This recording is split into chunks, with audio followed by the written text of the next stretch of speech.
হবে গো, সূর্যটা চলে আসবে একেবারে মাথার কাছে। যে সূর্যের তাপ এখন বরদাস্ত করতে পারি না, সহ্য করতে পারি না। এখনকার রৌদ্র আমরা সহ্যই করতে পারি না। আর সেদিন সূর্যকে আল্লাহ বলবে, সূর্য রে, তোর মধ্যে আমি যত ক্ষমতা দিছিলাম সব ক্ষমতা আজকে প্রকাশ কর। সূর্য তার পূর্ণ শক্তি নিয়ে হাসরের মাঠে আসবে এবং মানুষের একেবারে কাছে চলে আসবে। মাথার মগজটা গলে গলে গলে গলে গলে গলে পড়বে। সেদিন আপনার মৃত্যু হবে না, সেদিন মৃত্যু।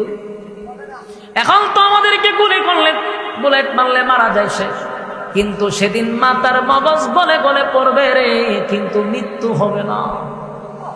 ভয়াবহ একটা পরিস্থিতি শুরু হবে, কেউ কারো হবে না, কেউ কারো হবে না। এই পরিস্থিতি দেখা ভয়ে আতঙ্কে মানুষ বছরের পর বছর নিচের দিকেই তাকাবে না। আম্মা জানা আয়েশা বলছিল রাসূলকে সেখান থেকে পাওয়া যায়। আল্লাহর পয়গম্বরকে বলছিল, নবী গো, হাসরের মাঠে কি সবাই উলঙ্গ থাকবে? বলো হ। আল্লাহ নবী, আমরা তো আপনার স্ত্রী নবীদের পয়গম্বর, তারাও কি উলঙ্গ থাকবে? বলো হ, সবাই। আম্মা জানা আয়েশা বলেন, আল্লাহর রাসূল, এটা তো লজ্জার ব্যাপার। আল্লাহর নবী বলেন, আয়েশা,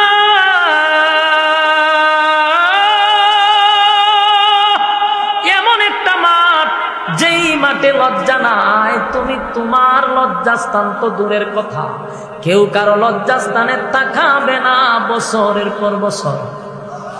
এই যে এইভাবে তাকাইব, ভয় আতঙ্কে নিচেই তাকাইব, আর অন্যরা দেখার সময় নিজের জানেন তো, ইয়া রাব্বি নফসি নফসি। ভয়াবহ পরিস্থিতি হবে, মরণ নাই রে। যদি মরণ থাকতো তাহলে তো মরে যেতাম শেষ, কিন্তু আর মরণ নাই। মরণ নামও বস্তুটার আল্লাহ মেরে নেবে, আর মরণ নাই। ভয়াবহ পরিস্থিতি হবে, সূর্যের আলোতে মানুষের মগজ গলে গলে যাবে, পানির পিপাসায় জিহ্বাটা বাহির হয়ে যাবে, মানুষ পাগলের মতো ছুটতে থাকবে।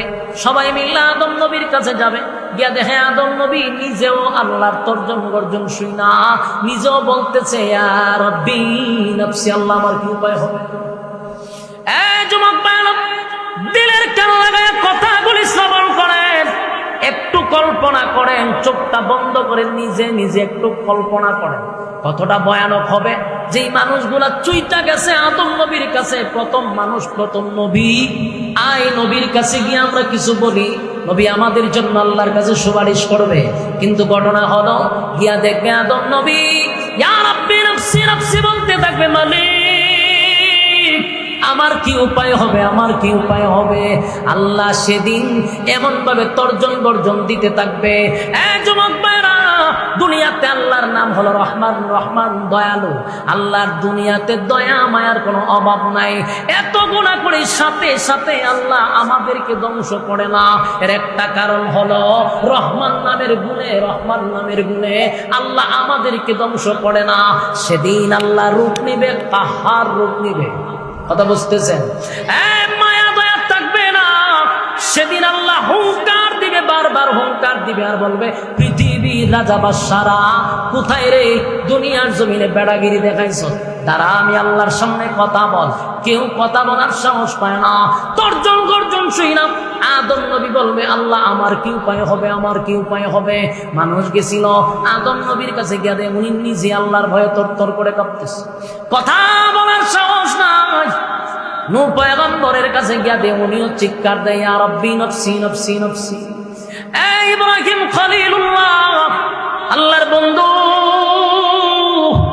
অসংখ্য পরীক্ষায় যিনি উত্তীর্ণ, আল্লাহ যার উপরে খুশি, সেই ইব্রাহিম খলিলুল্লাহ পর্যন্ত বলবে, ইয়া রাব্বি নফসি, আল্লাহ আমার কি উপায় হবে? মূসা কালিমুল্লাহ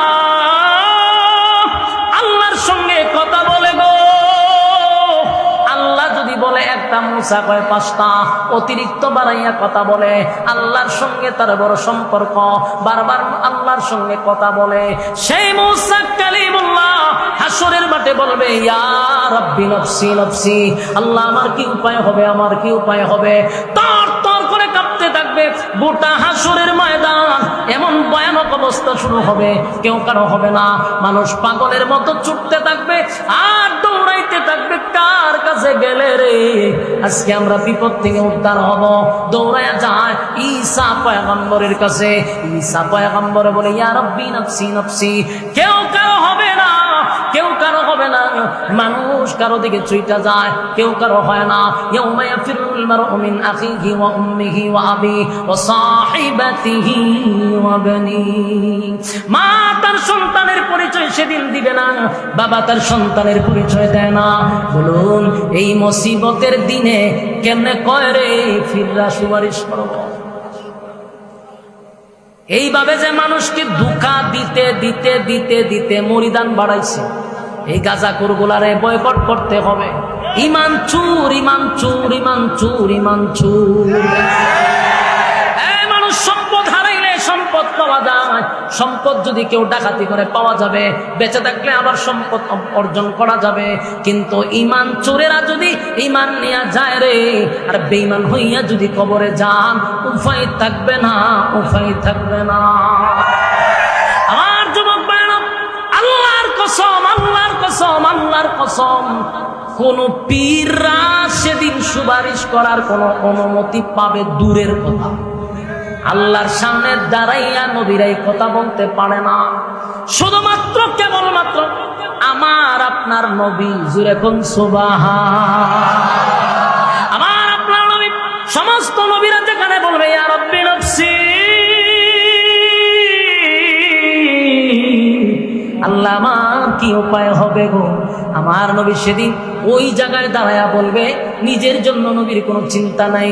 নবী বলবে ইয়া রাব্বি উম্মতি। একটা জবান বন্ধ রাখবেন, আল্লাহু আকবার। আরো জোরে কোন আল্লাহু আকবার। এই ইমানের আওয়াজ দিয়ে বলেন আল্লাহু আকবার।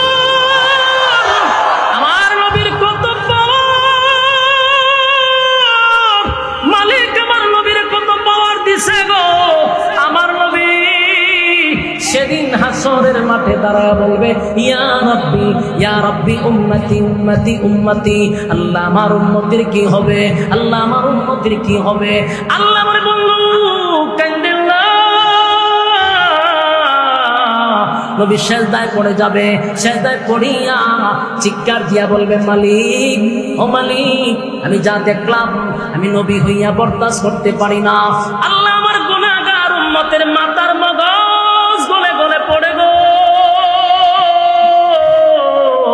মাথার মগজ গলে গলে পড়ে। আল্লাহ আমি নবী হইয়া বরদাস্ত করতে পারি না, নবী হইয়া সহ্য করতে পারি না। আপনি রহমান হইয়া কেমনে সহ্য করেন? আল্লাহর কুদরতি পায় নবী কান্না শুরু করে দিবে, এত কান্না এত কান্না নবী শুরু করবে। আল্লাহ তখন ডাক দিয়া বলবে হাবিব, দুনিয়ায় বড় কাঁদছেন আপনি, আজকে আপনার কান্নার জায়গা নয়, আমি আপনারে খুশি করব। দুনিয়াতেই সুসংবাদ জানাইছি, ওয়ালা সাউফা ইউতিকা রাব্বুকা ফাতারদা। আল্লাহ বলেন যতক্ষণ না পর্যন্ত আপনি খুশি না হবেন, খুশি না হবেন, আমি আল্লাহ আপনাকে দিতেই থাকবো, দিতেই থাকবো, দিতেই থাকবো। জোরে জোরে কোন সুবহান।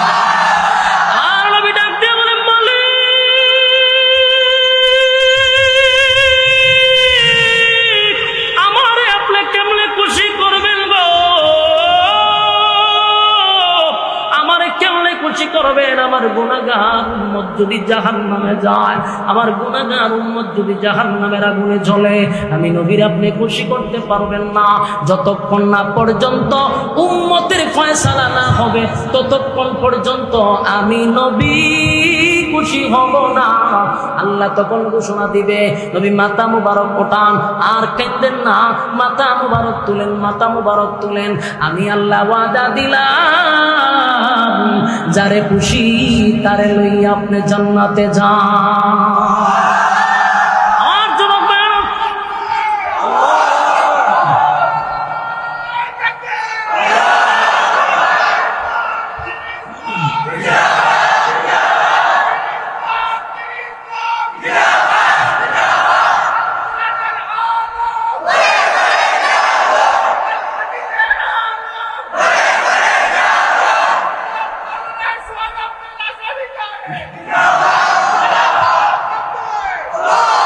যুবক ভাইরা, এখান থেকে আরেকটা ভুল কথা আপনাদেরকে শোনানো হয়।